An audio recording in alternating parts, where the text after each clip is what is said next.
పుట్టగానే అపారమైనటువంటి వేగంతో సూర్యమండలం వైపు ప్రయాణం చేసి ఉదయిస్తున్న సూర్యబింబం తినే ఫలం అనుకుని వెళ్ళావు. ఇంద్రుడు వజ్రం పెట్టి కొడితే హనువులంటే నీ యొక్క దవడ సొట్టబడి కింద పడ్డావు కాబట్టి నీకు హనుమ అని పేరు.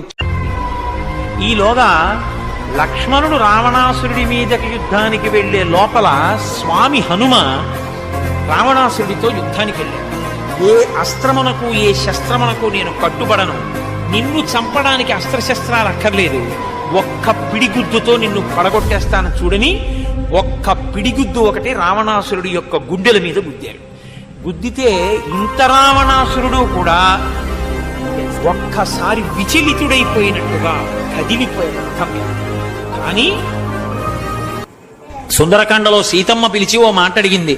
ఏమయ్యా, సముద్రం దాటలేక అన్ని లక్షల మంది ఆవల ఒడ్డున కూర్చున్నారు, నువ్వొక్కడి వచ్చావు, రేపు పొద్దున్న రామరావణ యుద్ధం జరిగితే ఎవరొస్తారు అంటే ఆయన అన్నాడు, నన్ను పంపించారంటే సుగ్రీవుడి సైన్యంలో అందరికన్నా తక్కువ శక్తివంతుణ్ణి నేనే, నాకన్నా తక్కువ శక్తివంతుడు లేడమ్మా, నాతో సమానులున్నారు, నాకన్నా అధికులున్నారమ్మా, నేనే తక్కువ అని అన్నారు.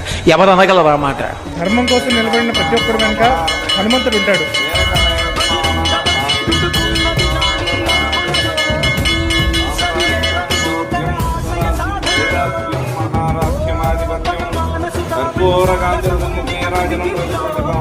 మేము ఒకటే ఇద్దరు